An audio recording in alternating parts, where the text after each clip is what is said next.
Welcome back to The Explainer. Today, we're diving into a genuinely hilarious and honestly way too relatable story about what happens when relationship negotiations go completely off the rails. We're unpacking a viral anecdote originally shared by Nishia Jones, but we're going to look at it through a very specific lens, the absolute comedic mastermind of the husband involved. We'll break down his perspective, the wildly elaborate trap he sets, and what this whole exchange actually teaches us about modern relationships. Have you ever been told you just aren't meeting your partner's emotional needs? Okay, I want you to step directly into the shoes of the husband in our story for a second. You're having a nice evening, you're winding down with your partner, and you think things are moving in a very positive, maybe even romantic direction. You're feeling good. And then, completely out of nowhere, you get hit with a statement that brings the entire evening to a screeching halt. We've all been there, right? Well, that is exactly where this story begins. Section 1. A quiet night ruined. When romance hits a wall. So picture the scene. It's the end of the day, things are heating up, and our guy is likely thinking this is going to be a fantastic night.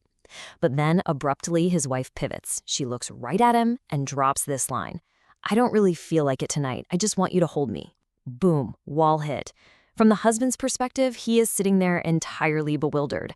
I mean, his face must have been absolutely priceless. He's just processing, like, wait, what just happened? But oh, it doesn't stop there. Section 2. The emotional needs ultimatum, otherwise known as the bedroom blockade. The situation quickly escalates from a totally normal, "not tonight, honey," into a full-blown critique of his skills as a partner. She hits him with, "You're just not in touch with my emotional needs enough for me to satisfy your physical needs." Whoa. A transactional dynamic has just been introduced into the relationship. It's a direct exchange. You didn't pay the emotional toll, so you don't get the physical reward. You can practically hear the gears turning in this guy's head right at this very moment. And then she follows it up with this absolute gem of a question. Can't you just love me for who I am and not what I do for you in the bedroom? The irony here is just delicious. And our guy? He is taking mental notes. He's absorbing this exact phrasing and the specific logic. Because, as we are about to see, he is going to brilliantly weaponize this exact sentiment later on. But for that night, the battle was lost. They both knew nothing was happening, so they just went to sleep. Defeated resignation, he takes the L. But while he's lying there in the dark, he isn't just sleeping, folks. He is plotting. Section 3. The ultimate shopping spree. Setting the perfect trap. The next morning, his comedic genius truly begins to shine. He doesn't wake up angry or bitter. No, instead, he seemingly transforms into the most indulgent, perfect partner on the planet. He literally takes the day off work to spend the whole day with his wife. Let's just pause and respect the sheer commitment to the bit here. He didn't just wait for the weekend, he actively burned a vacation day entirely dedicated to executing this hilarious revenge plot. Now that is focus. So he kicks off this masterfully escalated shopping trip. Step 1. A nice lunch to set the mood. Step 2, hitting a big department store for clothes. Step 3, we're escalating to shoes. And then step 4, the coup de grace. Diamond earrings and a bracelet she definitely doesn't need. He is leading her deeper and deeper into the trap. Throughout this whole spree, he's playing the part to absolute perfection. "Get it," he tells her. "Grab a pair for every outfit. Go ahead, babe." He is radiating all this outward enthusiasm. His wife even notes that by the time they hit the diamond jewelry, she actually thought he'd completely lost his mind. But he hasn't. He knows exactly what he's doing. Section 4. The financial needs rebuttal. The checkout counter showdown.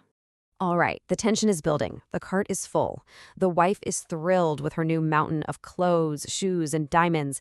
She smiles at him, completely satisfied, and says, "All right, I think that's everything. Let's go pay." She took the bait.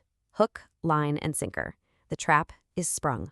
And with impeccable, deadpan comedic timing, the husband looks her dead in the eye and delivers the first strike. "Nah, I don't really feel like it." Mirroring her exact tone from the night before. You can imagine her just staring at him like, wait, what? Then he immediately follows up with, "Baby, I just want you to hold this stuff for a while."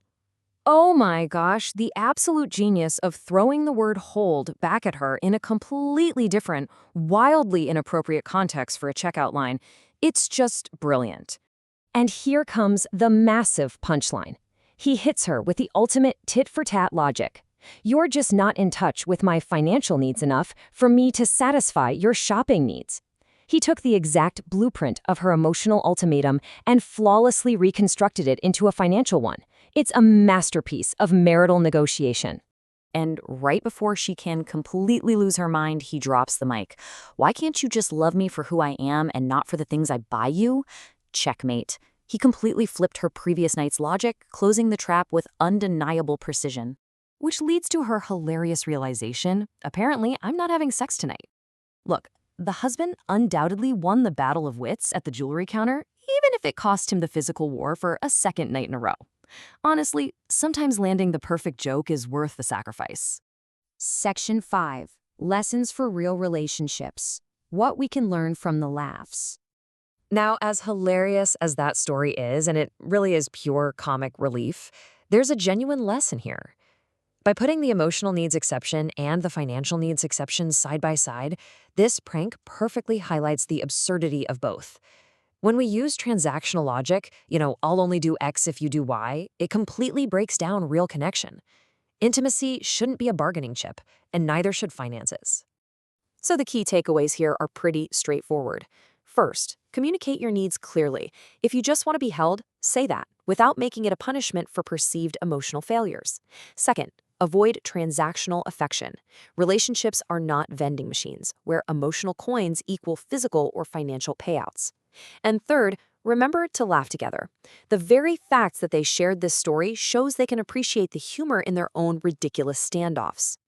Which leaves us with one final thought to consider from this incredibly funny exchange. I want you to look at your own communication. Are you treating your relationship like a marketplace, keeping a ledger of who owes who what? Or are you cultivating a true partnership? Think about it the next time you're tempted to keep score, lest you find yourself holding a giant pile of diamonds at the checkout line with no one to pay for them. Thanks for joining me on this explainer. I'll catch you next time.